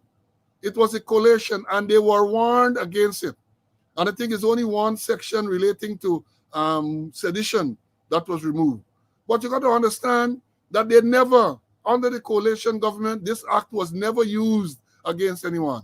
No one was ever charged with a cybercrime when the coalition government was in force. And here this further, when the act was being brought into existence, the government, the opposition then, PPP, objected strenuously and said that once it came into power, this act will be repealed. And let me read here, having strongly objected to the current controversial Cybercrime Act when it was in opposition, government says that plans are in the works to have it repealed and it will be replaced by a modern act formed out of recommendations of the United Nations Convention on countering the use of information and communication technologies for criminal purposes. And the quote, Anil Nandlale is saying, it will be a model cybercrime act, a cybercrime bill for the CARICOM region. The bill will meet modern international standards. It is the UN that is setting that example, so nobody can fault us. This one will be repealed. There's a statement coming out from since December 2022. Anil Nandlal, the current Attorney General, said so. And then he goes on, a quote him here saying too, this will be repealed to provide for a modern, updated cybercrime bill, which is currently being worked on at the level of the ad hoc committee established by the United Nations. And then since then, free speech advocates have argued that the state and private individuals are using the provisions of the Act to target political and other figures. The advent of the Act has seen a number of charges, including one over a statement that an Hindu Pandit had consumed fish at a religious ceremony. More recently, the mayor of Georgetown, Yubrat Singh, and member of parliament Sherrod Duncan were also charged over utterances they made. The PPP identified this act as being draconian, controversial, and promised to have it repealed. They promised to have it repealed, and up to now, nothing. Up to now, I shouldn't say nothing. They are now using it to silence critics. and people who have expressed a view that they are not in agreement with. Sherrod Duncan, as I've said, everybody knows Sherrod. Call a man a trench crapo. And the man said the orty feeling, cybercrime charge. As they say here, I can't remember this one, but they say here in the statement, Hindu Pandit. Somebody said Hindu Pandit consume fish at a religious ceremony, cybercrime charge. Recently, Yuvraj Singh, you remember? Yuvraj Singh made a statement where the man in charge of crime in Georgetown had to go to his office and read the caution from a piece of paper. Cybercrime. I know what happened to the matter. Cybercrime. You get Annette Ferguson, member of parliament, made a statement about the current chief of staff. He said he was emotionally affected by that. He got to make a report, cybercrime. Of course, he dismissed cybercrime. That is what you have. That is what you have. Cybercrime charges. And at the same time, I, Paul Slow, on the 15th of October 2021, made a complaint against Anil Nanlal, SC, MP, about cybercrime, where on the 29th of June 2021, he went on this Issues in the News program. He called me a Bajan, which is reference to some notorious criminal in Trinidad. And then he said that people like me have no place in a society governed by the rule of law, which I took as a threat to my safety. And then the last session, 29th day of June 2021 on Issues in the News, I made a report to the police at Brickdam. At the time, it was temporarily located to Stanislas after the fire. I provided them with a statement. I provided them with a transcript of the program. And up to now, nothing had happened. Up to now, nothing had happened. You get Biagdio on Thursday, he up on the program, he calling people, he called Katiusa low life. Right? He calling Rick Fordberg a criminal and all of that. Them ain't cybercrime. Those are not cybercrime. Right? Bork is a criminal and that. And yet, you get people like May Thomas, the PSO sanctioned for corruption. You get people like Dharam Lal, who allegation made against with all sort of thing. You get Kwame Mackay, who was convicted. Kwame Mackay, a minister in the office of the Prime Minister, that he did with Lion Mark Phillips. He is convicted in the court. And them and criminals and so on. But Jack Duda sit down there on a Thursday and you know who is criminal. And he got serious allegation of corruption against him, and he's not criminal. And I've said before, and I'm saying it again, if you're to use his measurement, where a person is charged or an allegation is made against a person, and that person is deemed to be a criminal, then he's a criminal because there's an allegation against him, the Sugate allegation I'm referring to, where they say that he takes 500,000 US from Chinese to get contract. That is there. That was never investigated. The allegation again is there. And I say it's an allegation. But if you to use his yardstick, where when an allegation is made against a person, he can sit there and call them criminal, then by that measure, he too is a criminal. So this cybercrime thing is just that, a weaponization against people who criticize the government and so on. And you know, in this letter that I read, in the article that I read to you, there are some very serious statements. One, for example, they say that he talks about the magistrate. He talks about the magistrate. He said magistrate scarce, whose loyalty to the PPP has been widely questioned, found Bruce guilty. And then he talked about Leroy Smith too. He says that that Smith is what we say that is, he used some word associated or closely aligned to the government, some word like that. These are serious things. And as I've said, this is not about Bruce, whether he or not is Mudwater. And I'm glad to see and hear that they're going to appeal the matter. And it should be appealed all the way up the chain. All the way up. And let's see what will happen. It should appeal all the way up. And all of us law-abiding citizens, people who believe in freedom of speech, should support this. Not because we want to see, we saying that, look, people should not be charged, but the thing should be challenged because, you know, today is Bruce, tomorrow it might be any one of us. And if Bruce has difficulties in financing the project, I would hope that right-thinking citizens will come out and support. Let's hear what happens to this thing. And and again, sometimes I say the liars and these civil society people and so on, they're lazy. Because matters like this now should be sent to the international community. Let them know what is happening in Guyana. With the cybercrime law, how it is being weaponized, you got to internationalize these things. You know, when I went to university, and I went to the real university, I went to one over no river. I went to University of Guyana, and in the days when I went there, they had a very good reputation. In doing conflict management, the recommended text was a man named E. Snat Snyder. And Snat Snyder tells you how to manage these conflicts.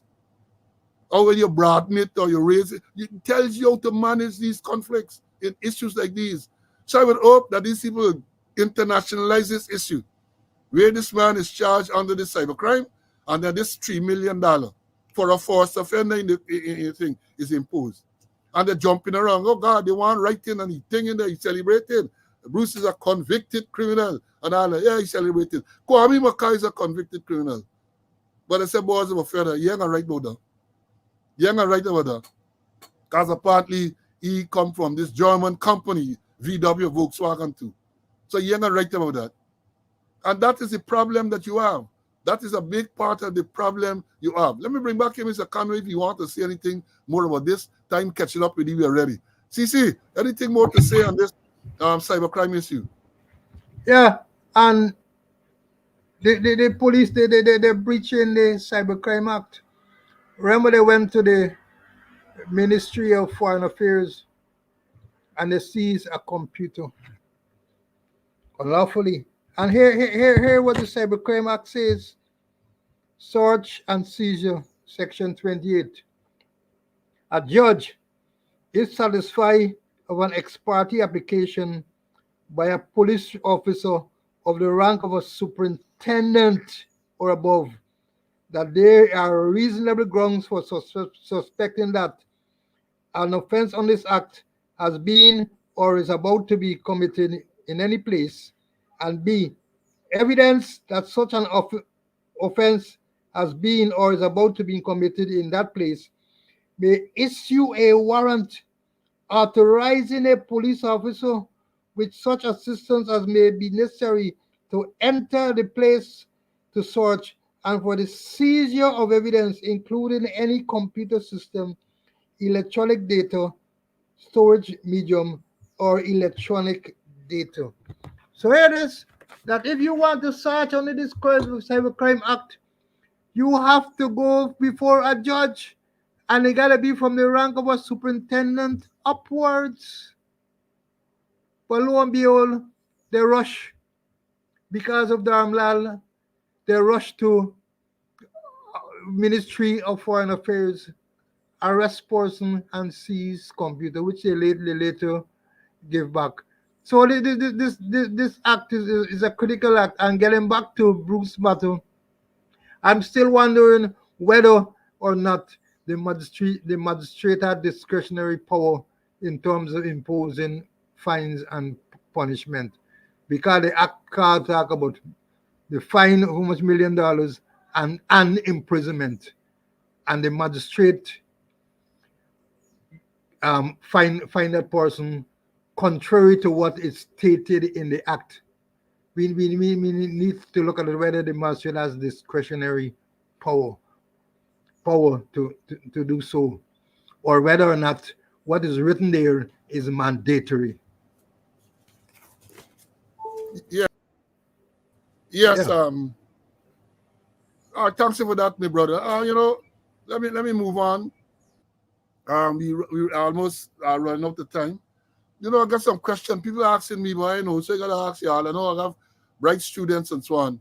Perhaps you can tell me. People are asking me to must find out who is the journalist, or the so-called journalist, who is said to have gotten millions of dollars in construction-related contract to do work for the police.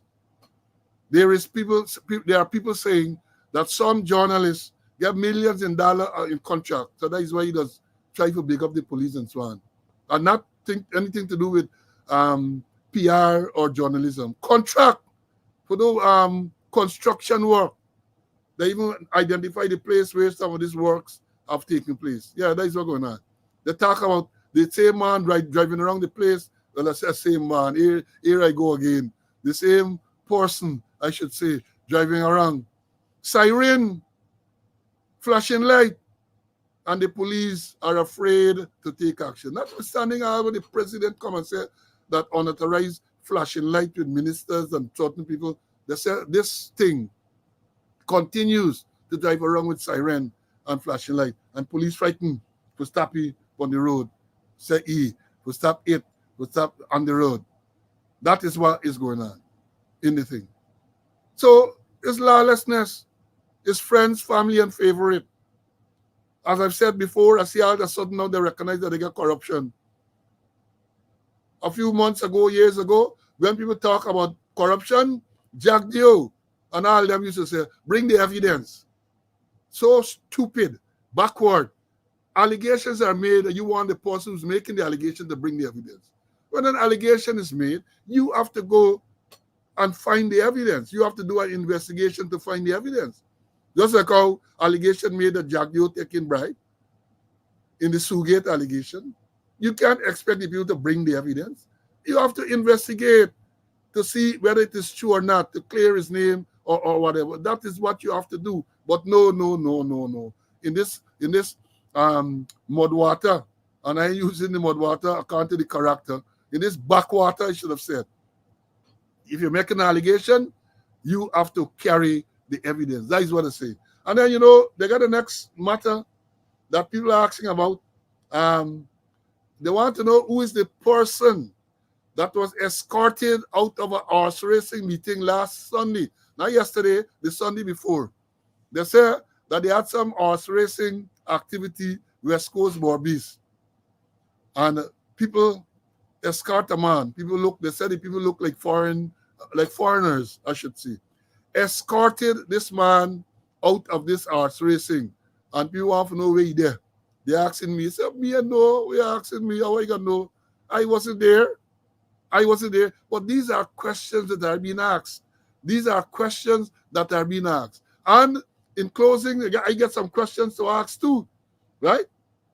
Because remember, we said there are some matters where you're not hearing anything more about them, and I'm going to keep reminding us, the GDF helicopter crash, nothing. You have the killing of the police sergeant, Alex Vaughn, which took place in March of this year. You're not hearing nothing. You have the police superintendent, the male superintendent, who they said sexually assaulted a male rank. Nothing. The Mark Vera matter where the DPP said how many months ago he should be charged. Nothing. Right? You got a businessman. Let me show you his name. This businessman who was arrested for this illegal firearm, he named Dylan Walker. Don't let the name show you, Dylan Walker. Arrested. And when was that? That was some time back, right? So illegal gun. All year this year. You're not hearing anything about that. And with this one, I understand that this man wasn't charged because they said Jackie Opel intervened and money passed. He in charge. I hear the man in the US now. My sources have told me that this man now in the US. So you get Aiken's son, shooter of gun in Kitty, arrested by a security guard. Nothing. That is all year, the year. Right? You get the police ranks who were caught on camera in Linden, kicking a businessman and so on. Nothing. You have canoe ranks. They said 2 canoe ranks detained at let them for kidnapping and extorting a Brazilian businessman. Whoop, nothing further. You have allegation that the police sergeant at West Demerara was the leader of a gang that broke into people's homes. Housebreaking. That says June. Nothing. Then the other report, Chinese national held with 39. They had some gold smuggling runnings. They hold them somewhere in town with 39 million Guyana dollars. People, of course, people are alleging that the sum was far larger than that.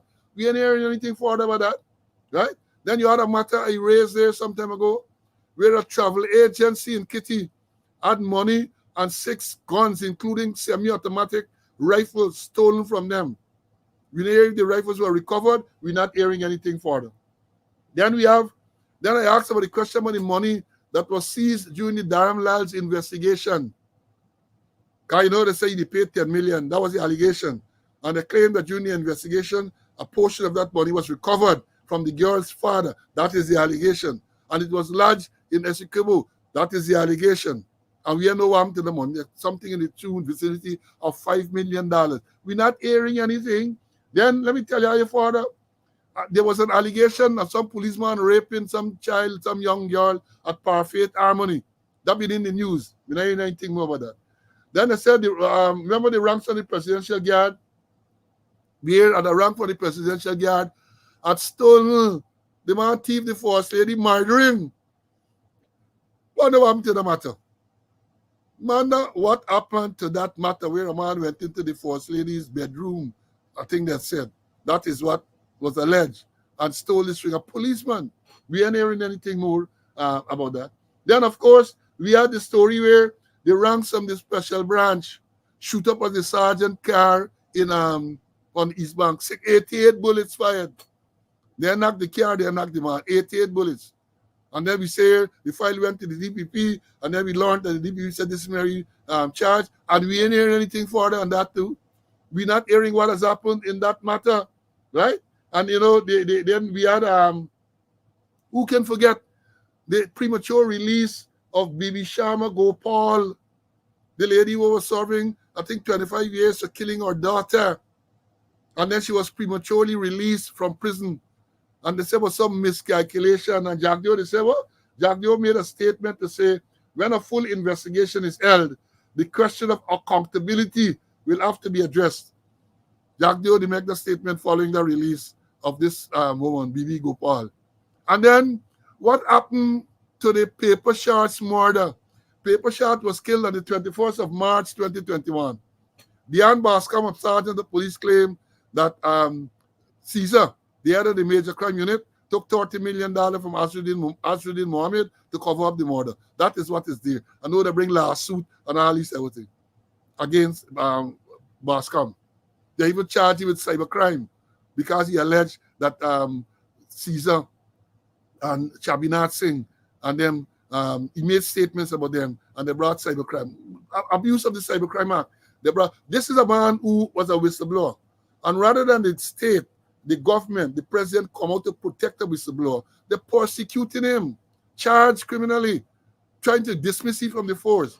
All of those things I say. What happened to that matter, the Paper Shards murder? Remember they had said when they brought in the RAS, RASS, or RSS, whatever it is, to overview or to look into how the police were handling this investigation, the Ministry of Home Affairs released a statement to say that the people say, not the people came to say, that the people say that the police can handle this matter.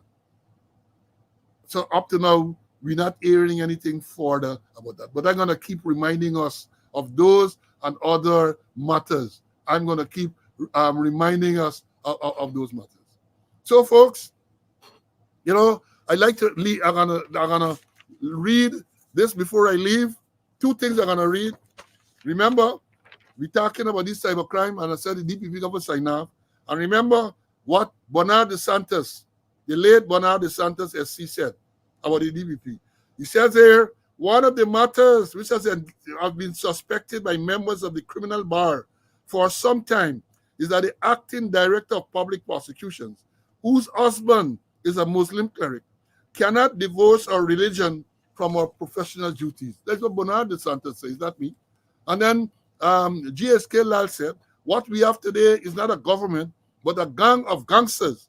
For the most part, what Guyanese have for leaders today are nothing but out-of-control lunatics, pathological liars, unreconstructed racists, and political sadists. I'm going to keep reminding us of those statements. Folks, we have had a good morning. I have had a good morning. And if God spare life, we're going to come again on Wednesday.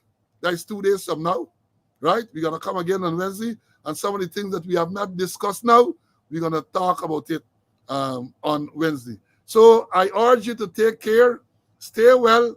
Guyana is still a dangerous place, lots of accidents and all sort of things, dengue fever and all sort of things going on. Be well, be safe, and God spare life. I'll see you again here on Wednesday at the usual time for another episode of Speaking Out, Exposing Corruption and Incompetence. Until then, bye